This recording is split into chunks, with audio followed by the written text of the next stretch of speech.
Salam kredensial. Sahabat kredensial, kita jumpa lagi dalam bincang-bincang pendek. Kali ini dengan tamu yang sangat istimewa, Bapak Menteri Koordinator Kebudayaan Masyarakat Indonesia, Pak Muhaimin Iskandar. Selamat sore Pak Muhaimin. Selamat sore Pak Dubes. Wah, apa kabar Pak? Alhamdulillah, nikmat sekali di Roma. Di Roma ya, kita temui di Roma. Di Jakarta nggak pernah ketemu. Mbak denger-denger aja. Ya Pak Menteri kan menghadiri inaugurasi Paus Leo ke-14. Betul. Ya, ngikuti acaranya dari awal sampai akhir bahkan ketemu, ya kan? Ya. Apa? Saya hanya ingin tahu apa kesan Bapak Menteri ketika menghadiri inaugurasi itu. Ya, yang pertama saya senang bangga bisa mewakili Pak Presiden dan Republik Indonesia untuk menyampaikan ucapan selamat secara langsung dalam pengukuhan atau inaugurasi Bapak Sri Paus Leo ke-14. Yang kedua tentu saya bisa menyaksikan secara detail dari dekat dan penuh semangat melihat situasi di mana seluruh umat Katolik sangat khusyuk dari awal mulai sampai di akhir acara. Dengan udara yang amat sangat enak, sejuk di luar, matahari bersinar tapi dingin. Jadi melihat teman-teman dari berbagai negara, kepala negara, wakil presiden, wakil perdana menteri, menteri-menteri, ada lebih dari ratusan perwakilan dari negara-negara membuat suasana begitu amat sangat syahdu dan penuh semangat. Jadi Bapak Menteri terkesan dengan acara kemarin? Amat sangat terkesan dan pengalaman yang luar biasa sampai kemudian bisa bersalaman dengan Pak Sri Paus Leo ke-14. Karena tidak semua, Bapak Menteri menjadi orang sebagai pemerintahan yang pertama untuk salaman dengan Paus Fransiskus ya. Paus Leo ke-14. Apa kesan Bapak Menteri ketika ketemu dengan Paus 14? Leo? Iya, Pak Paus Leo 14 beliau tokoh pemimpin yang sangat berpengalaman ya, kelihatan matang, sempurna,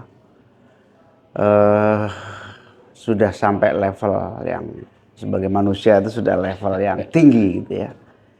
Kesan saya arif, peduli dan arif. Kan banyak orang ingin bersalaman dengan Paus ya. Semua orang ingin Paus yang dulu dengan Paus Fransiskus, sekarang dengan Paus Leo 14. Pak Menteri kan sempat salaman kemarin. Ya, senang sekali. Juga Katolik. Iya, sangat membanggakan dan haru bisa bersalaman dengan beliau dan bahkan berbincang singkat. Apa yang diomongin? Saya lihat videonya kayaknya asik banget itu kayaknya. Saya menyampaikan pesan Pak Presiden, Pak Prabowo kepada beliau, pertama dukungan selamat dan ikut berbahagia. Yang kedua, kita berharap Vatikan dan Indonesia terus bekerja secara produktif untuk pilar kemanusiaan dan perdamaian. Oh, itu yang disampaikan ketika bicara. Apa tanggapan Paus pada waktu itu? Ya, beliau sangat berterima kasih, kirim salam juga kepada Presiden. Dan juga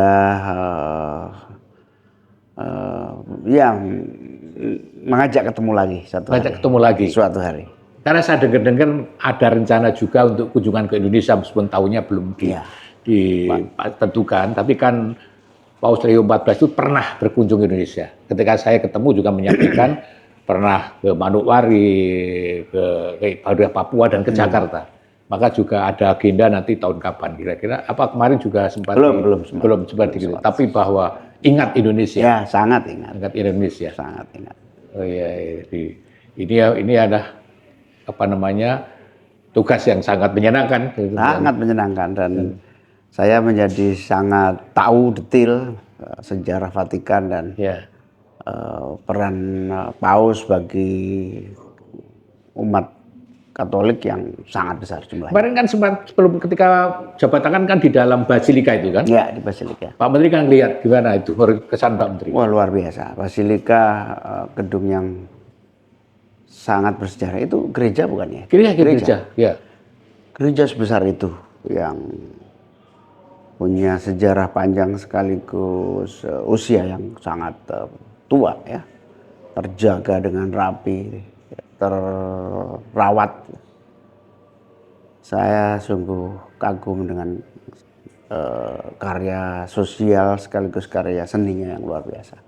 Kalau kemarin waktu pelantikan itu inaugurasi kan ada waktu khotbah kan juga tentang program-program ya, tentang soal perdamaian, soal kerjasama antar bangsa, termasuk soal peduli pada masyarakat miskin. Saya rasa itu juga sama dengan pemerintah kita ya Indonesia ya, program sama. perdamaian dan sebagainya. Perdamaian, kemanusiaan, menolong yang tertinggal dan yang miskin. Sejalan kita yang urusan Sejalan, dia. sangat sejalan. Bahkan kita bersyukur ya, semua kepala negara atau perwakilannya menjadi sangat antusias dengan Pak Paus ini.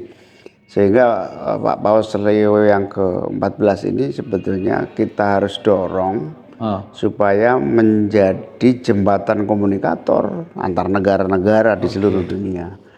Nah itu tugas Pak Dubes, tugas tokoh-tokoh, tugas para penasehat Pak Paus supaya benar-benar wibawa dan pengaruhnya yang semua negara ingin menjadi bagian dari kerja-kerja keagamaan. Karena apa? Dua hal tugas utama yang belum selesai.